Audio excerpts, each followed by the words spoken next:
writing emails that sell on today's episode. Today's episode is brought to you by Digit. Save money without thinking about it. Get paid $5 just for signing up at servenomaster.com/digit today.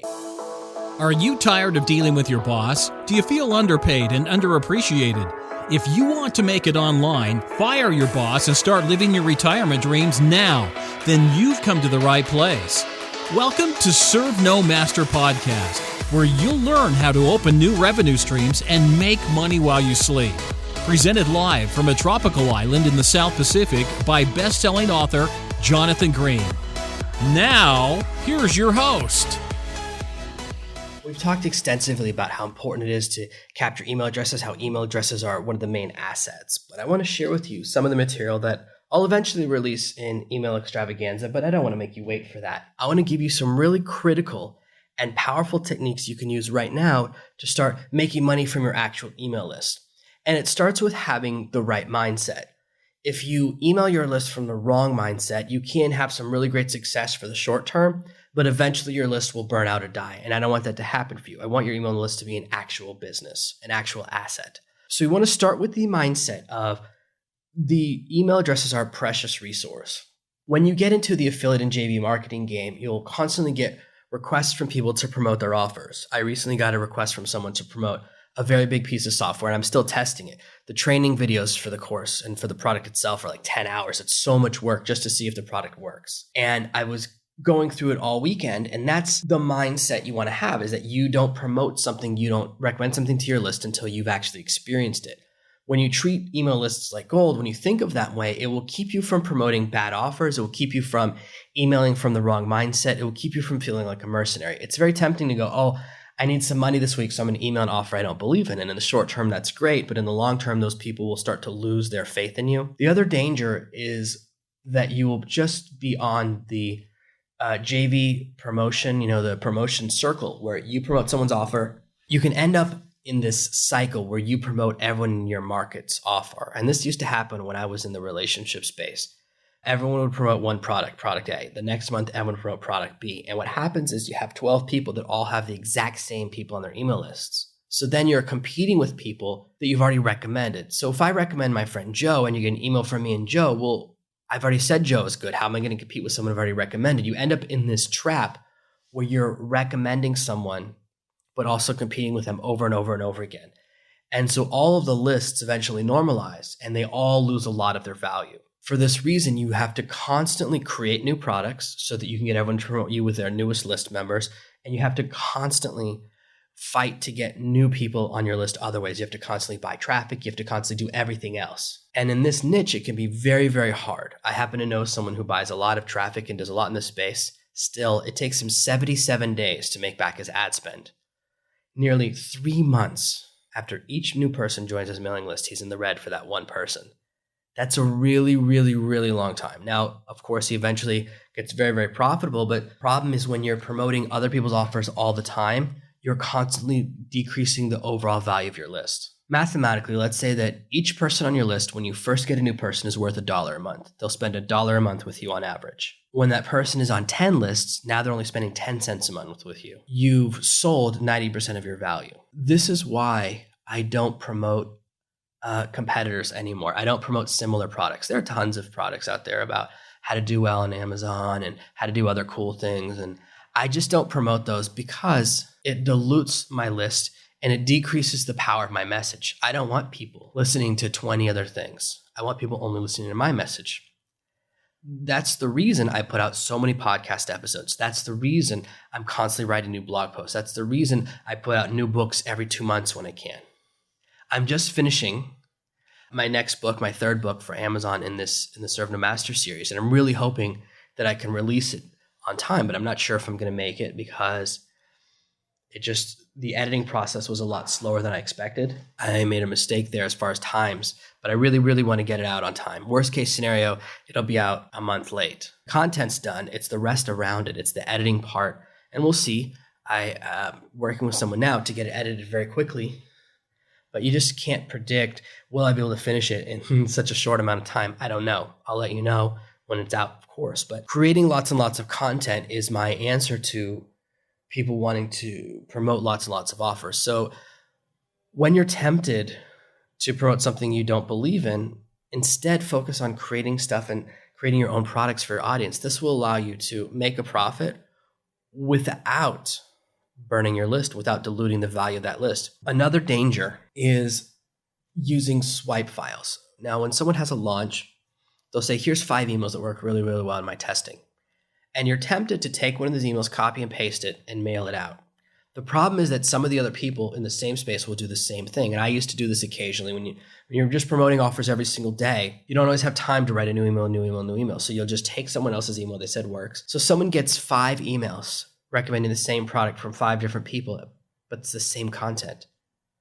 When a customer sees that, they immediately realize, oh, you don't care about me because you're sending the same emails as everyone else. And it could really, really hurt your relationship. You don't want that to happen to you. It's brutal, but it's reality. It happens, and it's very, very unfortunate. It's a classic marketing mistake when you get caught up in the rush and you think, oh, I just want to write an email that converts, not an email that comes from the heart. So these mindsets, the mindset of I'm going to really only promote things I believe in and be careful about what I promote, and I'm really going to focus on the long-term value of my relationship. These are what are going to help you begin to build a real profitable list. See, if you have a churn and burn list, you need about 5,000 to 10,000 people on it. But if you have a tribe style list in a relationship, 1,000 to 2,000 people, and you can be very, very, very successful. So you don't need as many people because each of those people is spending a lot of money online, but they're spending it through different affiliates. They're splitting it through 10 affiliates.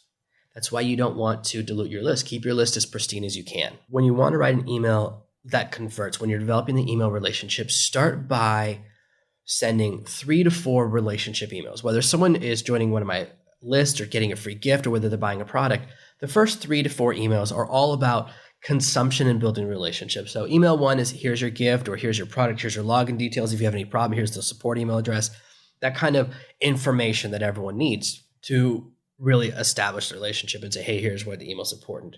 You can also include explanation of how to have someone whitelist your email to make sure they actually receive the emails that you send.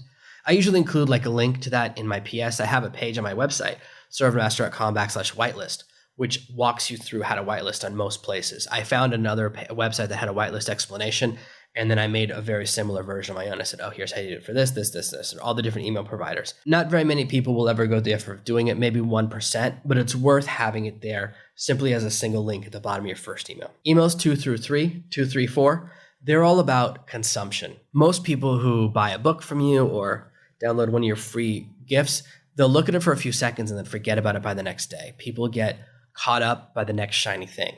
So you want to use our emails as a chance to remind them, no, what I sent you was really valuable. You should use it. Here's what you should look at next. Look at this, look at that, look at this, look at that. And I try to focus on 3 different aspects or 3 different values. So what are the 3 benefits? For example, I have my new networking course. Maybe the first email will be about connecting with people when you have to go to events. Maybe the second one will be about how to ask for a raise or how to become popular or make friends when you move to a new city. So I'll use a couple of different angles so that people see different value. And instead of just mentioning the same part of the thing, I'll say, oh, in video 2, I talk a lot about this. In video 4, I talk about this. In video 7. So people can see the different values. If you've read ServenoMaster or Breaking Orbit, you get a bunch of emails that kind of mention some of my favorite chapters and some of the key points that I think are very, very valuable. The reason you do that is to get people to see how good your content actually is. If you buy a product from me, that's nice.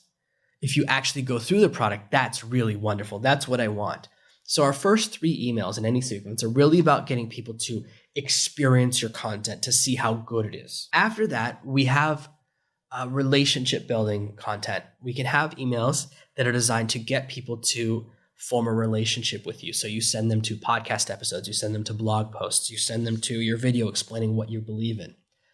These emails are about solidifying your relationship and opening lines of communication. I tend to send those emails more if it's someone who took a free gift or if it's someone who bought one of my books on Amazon. So they didn't buy something directly from me because some of my buyers on Amazon didn't even buy the book. They took it through Kindle Unlimited. They pay the $9.99 a month for all you can read, and they took my book that way and grabbed their free gift. So they're not actually a customer. Not everyone who reads Servenomaster actually sent money from them to me. I do get paid for those reads, but because there's a proxy in between, they don't really feel to themselves like they bought something from me, and that's okay. So at that early phase of relationship, we're building trust and we're building rapport. So we want them to consume, And then we want them to see we have other lines of communication. I want to turn every single person who buys one of my products into a podcast listener and into a blog post reader. I want to increase my levels of communication. I don't want people going to 10 other gurus. I want people to only follow my path so they don't get distracted. Even though other people have great messages, if you're following 3 or 4 different people, you'll start to mingle messages or mingle techniques, and it could affect your results. I don't want that to happen. And I'd much rather us have a long-term relationship. The second phase is a promotion. So when you're sending out a promotion for one of your products, and you can even be an affiliate product, you want to have a sequence. And you start off by saying, oh, here's a really great offer. Here's what's so wonderful about it. Then in your second email and next email, you want to explain something different. So I always try to focus on a different benefit. Again, we want to show different angles of why something's really, really valuable. During your promotion sequence, it can be 3 or 4 days where you're promoting an offer. You start off by saying, oh, here's a really great offer. It's coming up. It's only for a short time. You always want to put some type of time limit on it. So if you're promoting something as an affiliate, you always want to create a bonus and say, hey, here's a bonus for anyone who takes action in the next 4 days. It's a very tight time limit because we're going to send 4 emails. The second day, you send out an email that says, hey, I noticed you didn't take action. Why didn't you take action? Send me some answers. You can send that email. The next day, you then send out an email with all the questions people asked and your answers to them. So it's kind of a frequently asked questions email. You can also mix in another style of email that I use is a testimonials email, where anyone who's bought the product, if it's my own product, I use their testimonials. And if it's a product I'm promoting as an affiliate, I can grab some of the best testimonials off their sales page and say, in case you just think it's only just my opinion, here's what other people have to say about the product. So you're using other sales elements within your message. You're including the sales, overcoming objections, which is what the frequently asked questions thing does. You're providing social proof and proof that the product actually works by bringing in testimonials. It's very tempting to just send really cool emails to force the click. And you can do that with email 1 or 2. The first 1 or 2 emails are just about getting someone to click and go see that sales video or sales page. But after that, you want to provide additional reasons for them to purchase. They've already seen the offer, or they've already seen your click email and haven't responded to it. So you want to show them a little bit more of a connection. Now, after 3 or 4 emails in one of my sequences, I then want to find out what went wrong. So I'll say, oh, I know you didn't buy it. Can you tell me why you didn't buy it? Or was I sending the wrong message? I have people that on my list and people that follow me have no interest in writing books on Amazon or becoming authors. That's a large percentage of my following, but that's not all of my following. And I want to make sure that someone who has no interest in books doesn't get emailed about that. This is when I start doing some really intricate sequencing within ConvertKit to make sure people only get emails that they're interested in. So I move people to different sequences, not just for maximum profit. That's part of it. Most of my sequences are very heavy with content. They're actually more content than they probably should be, but I'm all about giving as much value as possible. So sometimes instead of 8 emails, I'll send 17, and it's just all content before I try and sell anything. Because I'm really more about establishing the relationship and kind of getting people to engage over and over again. When you ask people, what didn't you like or why didn't you like the offer, you'll find out some really key answers. Sometimes that answer is something you can do nothing about. They'll say, oh, I simply can't afford the offer. That's fine. I don't try to sell people things they can't afford. I'm not really big on people extending themselves or using credit cards or being in a situation where they're stuck with something that they can't afford. I hate that. That's not something I like to do to people. So if someone says that, that's not an objection I'm trying to overcome. I go, I completely understand. When you can afford it, just let me know. Let's just focus on when you can handle something. Here's some cheaper content or free content you can enjoy until you make enough money to cover that. That's the whole reason I've designed, and I'm constantly improving my how to make your first $1,000 online information. I recently wrote a blog post I'm very proud of that kind of walks you through all the different places you can get hired to write online that will pay you tomorrow, and the whole spectrum of what they pay, whether you're a beginner or whether you're more advanced, how you can get paid anywhere from $35 for your first blog post up to $800. Anybody who doesn't have enough money online to buy one of my courses, I send them directly to that information. So I go, oh, you need phase 1 money. Let me get you to that. Let me get you that first line of income so you can then use that income to fund your growth. That's absolutely critical. And that's very important to me. Other objections you'll hear is, oh, I'm not interested in this topic at all. And at the end of your sequence, you then want to offer people an option. That's why you say, okay, here's some other things I'm thinking about writing about. What do you find most interesting? Do you want me to write about podcasting? Do you want to hear about email marketing? Do you want to hear about networking? And people will click on whichever answer they like. And in any autoresponder you use, ConvertKit does it, all the other ones do it as well. People can say, oh no, I'm only interested in this topic. And when they click the link, it moves them to another sequence or another set of emails. So you can write all these emails in advance and they're coming out as an autoresponder rather than as broadcasts. And so when someone says, oh, I'm only interested in email marketing, they get moved to the email marketing campaign. And they get to talk and they get to see a series of content emails that fit what they want to hear about. Creating a sequence like this will allow you to connect with your audience and kind of send messages that don't cross over each other or that don't annoy people.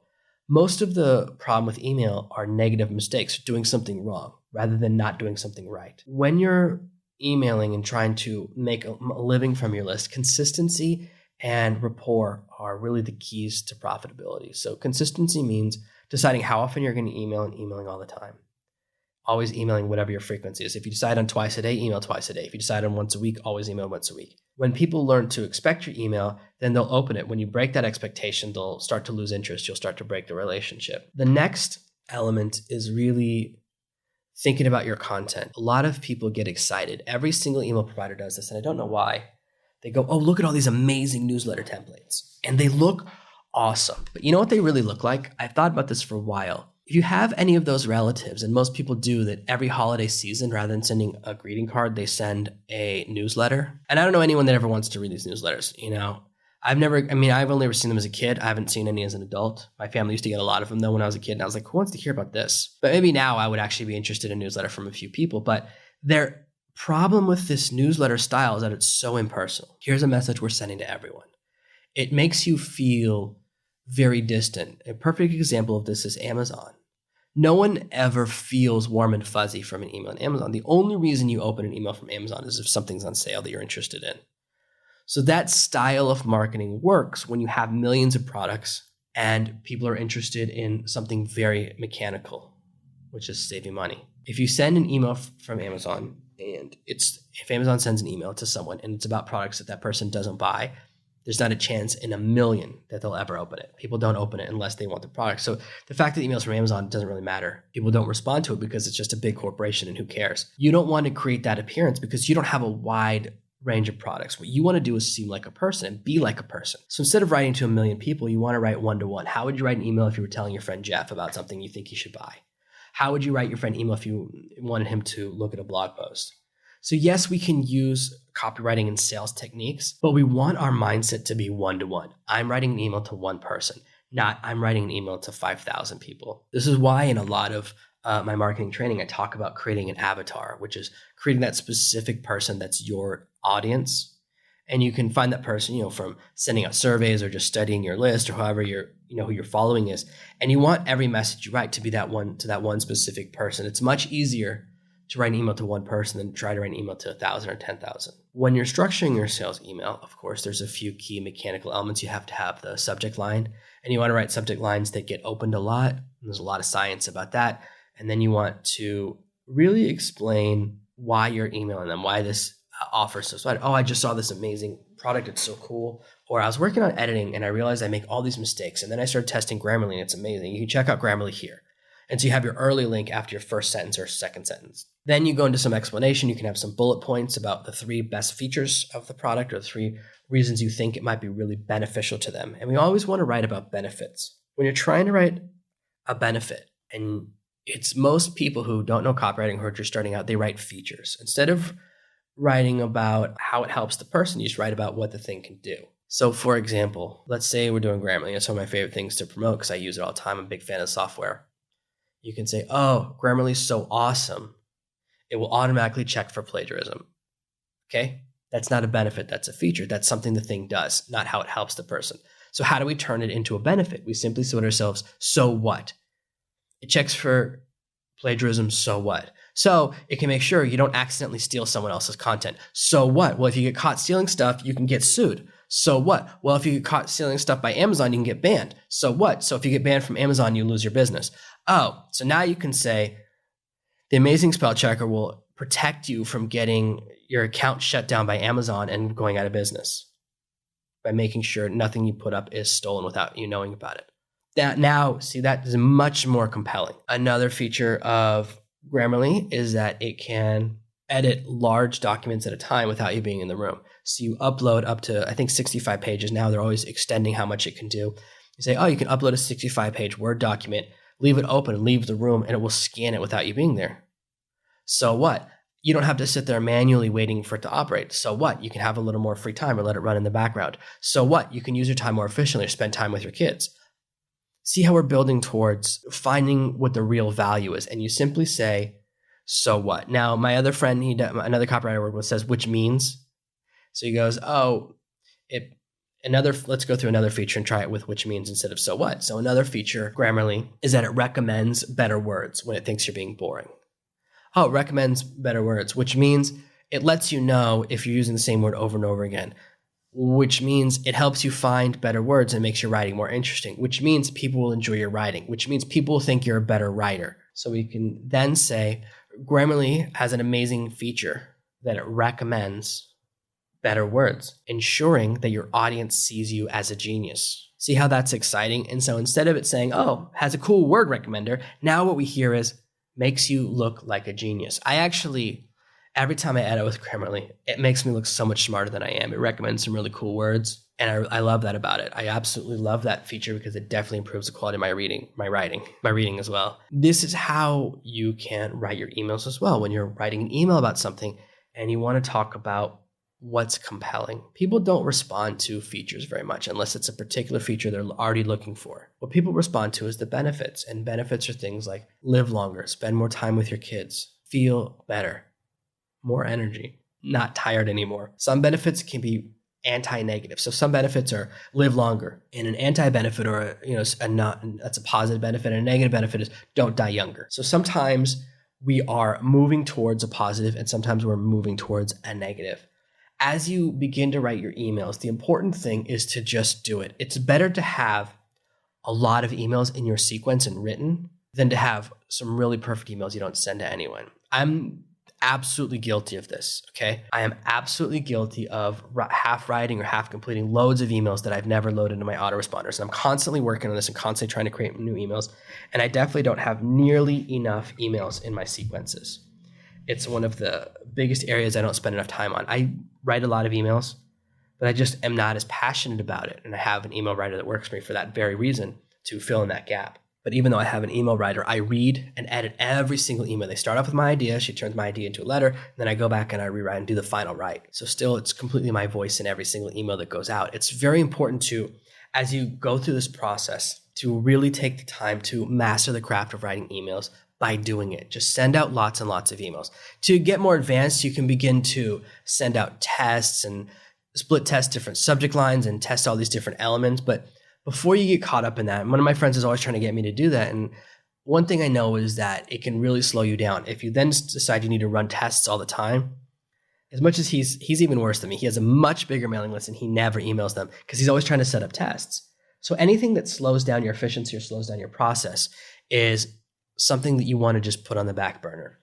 Eventually, I'll add more and more testing to different elements of my business. But for now, my real focus, my primary focus is on loading up all of those emails. Once you have loads and loads of emails there, you get lots and lots of data and you can form a much stronger relationship with your audience.